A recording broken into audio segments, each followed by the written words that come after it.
Welcome back in the vehicle with us. We're just going through a bit of a deep dip there. Not quite close to them yet, but just spotted a couple of ground hornbill just up ahead. Unfortunately, they seem to be a little bit aware of us, but we'll try and get to a spot where we can see them. Amazing birds to see. Apart from being very visually impressive, pitch black with red around the face and the throat. Quite large as well, about the size of a turkey. It's also very special to see them. They're still considered endangered. Just going to slowly, a little bit more forward. We should have a gap to have a look at them. Oh, don't run, don't run. Almost there. As soon as we get to... Ah, there we go.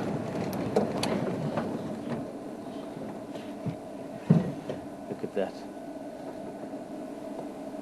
I've seen 3 of them so far. This is the same group that we see quite often. There should be about 5.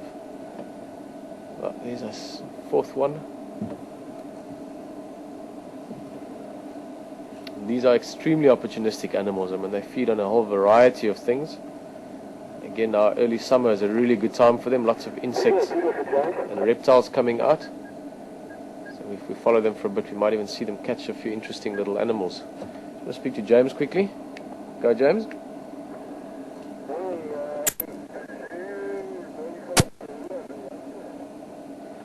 Morning, James. Yeah, I went that way, but they went back into Little Gari. Solly had the last update on it, but they gone for the morning, I think.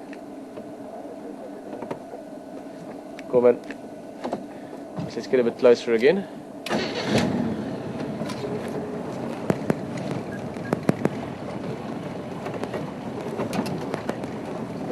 So far I've seen 4 of them, expected to be 5. I've seen 3 adults with a full red coloration and 1 youngster. That youngster actually carrying something in its beak. See the one through there?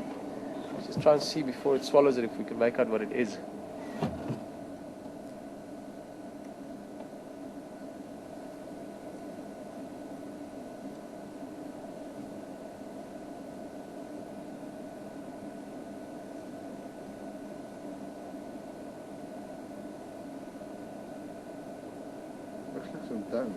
Yeah, can't make it out either. It's still a young bird, so it might be a little bit silly sometimes, but more likely it could be some dung, but maybe there's an insect or something inside. The bird's trying to break it open. Let's get a bit closer again. Oh, there's one straight ahead of us.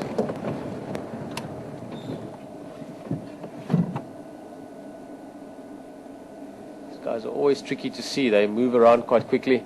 You can't get too close because they'll fly away. Even though seeing them fly away is quite spectacular as well. You can imagine a bird that big and heavy, massive wingspan.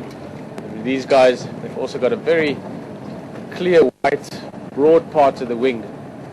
And the wing is opened up, so the underside of the wing that you can see quite clearly. So if we do see them flying off, we'll try and show you that.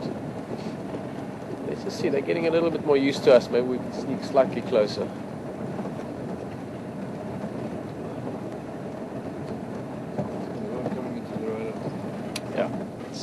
Awesome.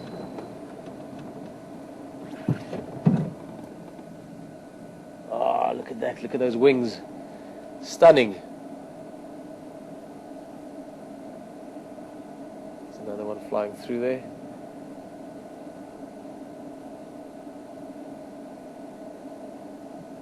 Ah, glad we got to see that.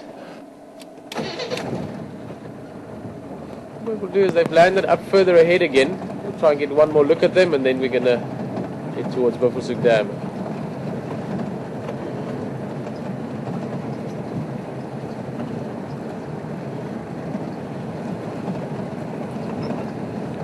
Got a very nice Shanghai name as well.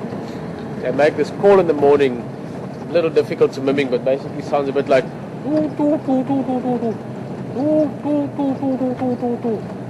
and you can hear it very far away. It's quite a loud, powerful sound that carries quite a distance. In Afrikaans we call them a bromvogel, which if you translate it means rumbling bird or roaring bird. In Shangaan they call it a hungututu.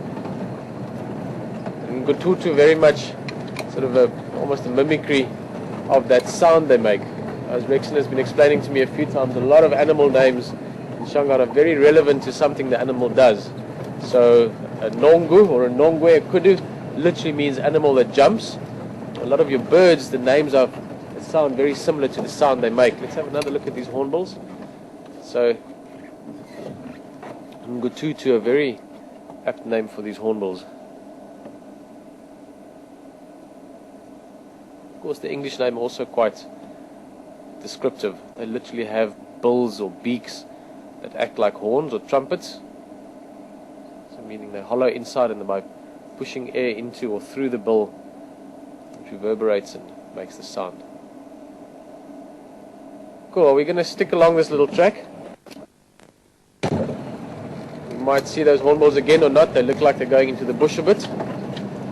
This will get us to